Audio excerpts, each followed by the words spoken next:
BBC news আন্তর্জাতিক সংবাদে আপনাকে স্বাগতম। শুরুতেই সংবাদ শিরোনাম, এরপর বিস্তারিত।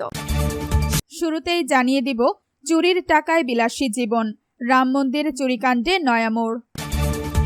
এরপর জানিয়ে দিব, ইরান থেকে সস্তায় তেল গ্যাস নিতে চায় পাকিস্তান। তারপর জানিয়ে দিব, ভেনেজুয়েলায় জোড়া ভূমিকম্পের 85 ঘন্টা পর 2 শিশু জীবিত উদ্ধার। সবশেষে জানিয়ে দিব, ভয়াবহ বিমান দুর্ঘটনায় ফ্রান্সে 11 জনের মৃত্যু। এতক্ষণ শুনছিলেন সংবাদ শিরোনাম, এখন বিস্তারিত। আপনি যদি মুসলিমদের পাশে থাকতে চান তাহলে ভিডিওতে লাইক করে চ্যানেলটি অবশ্যই সাবস্ক্রাইব করে দিবেন এবং কমেন্টে জানিয়ে দিবেন আপনার মূল্যবান মতামত। এখন বিস্তারিত। চুরির টাকায় বিলাসী জীবন, রাম মন্দির চুরিকাণ্ডে নয়া মোড়। ভারতের অযোধ্যায় রাম মন্দিরের দানবাক্স থেকে অর্থ চুরির ঘটনায় অর্থ পাচারের উৎস খুঁজতে তদন্তের পরিধি আরও বাড়িয়েছে পুলিশ। এই মামলার মূল 8 অভিযুক্তের বাড়িতে একযোগে চিরুনি অভিযান চালানো হচ্ছে।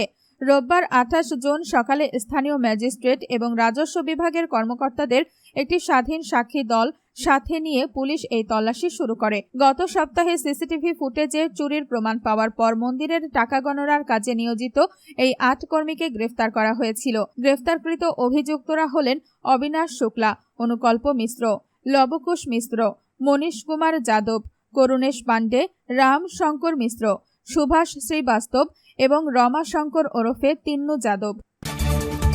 ইরান থেকে সস্তায় তেল গ্যাস নিতে চায় পাকিস্তান। ইরান যুক্তরাষ্ট্র যুদ্ধের অবসান এবং তেহরানের ওপর থেকে নিষেধাজ্ঞা তুলে নেওয়ার পর পাকিস্তান এখন ইরান থেকে সস্তায় জ্বালানি তেল ও গ্যাস কেনার কথা বিবেচনা করছে।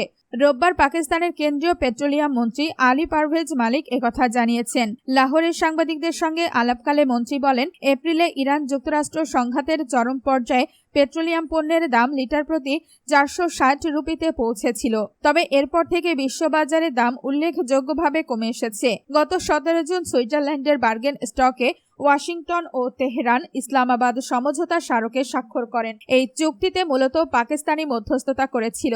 এই চুক্তির আওতায় নিষেধাজ্ঞা পুরোপুরি প্রত্যাহার না হওয়া পর্যন্ত ইরানের অপরিশোধিত জ্বালানি তেল, পেট্রোলিয়াম পণ্য ও এর উপজাত রপ্তানি সহ এই সংক্রান্ত ব্যাংকিং লেনদেন, বীমা ও পরিবহনের মতো সব পরিষেবার ক্ষেত্রে মার্কিন অর্থ দপ্তরের মাধ্যমে তাৎক্ষণিকভাবে নিষেধাজ্ঞা মওকুফ করার প্রতিশ্রুতি দিয়েছে যুক্তরাষ্ট্র।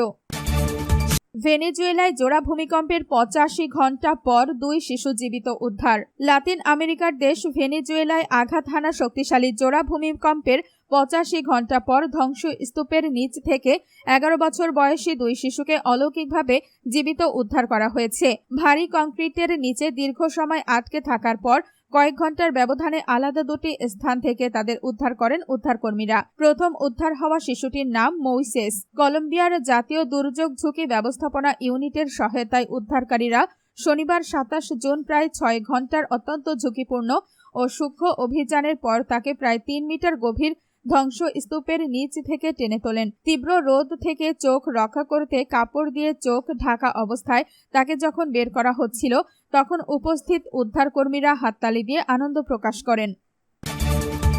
ভয়াবহ বিমান দুর্ঘটনায় ফ্রান্সে 11 জনের মৃত্যু। ফ্রান্সের পূর্বাঞ্চলীয় শহর তোম্বোলেইনে স্কাই ড্রাইভারদের বহনকারী একটি যাত্রীবাহী বিমান বিধ্বস্ত হয়ে 11 জনের মর্মান্তিক মৃত্যু হয়েছে। রোববার 28 জুন ঘটা এই দুর্ঘটনায় বিমানের পাইলট সহ মোট 10 জন যাত্রী নিহত হয়েছেন বলে নিশ্চিত করেছে স্থানীয় প্রশাসন। স্থানীয় কর্মকর্তাদের বরাত দিয়ে জানা গেছে, নিহত যাত্রীদের মধ্যে 5 জন স্কাই ডাইভিং এর শিক্ষার্থী এবং 5 জন প্রশিক্ষক ছিলেন। বিমানটি স্থানীয় একটি প্যারাশুট স্কুল ব্যবহার করছিল।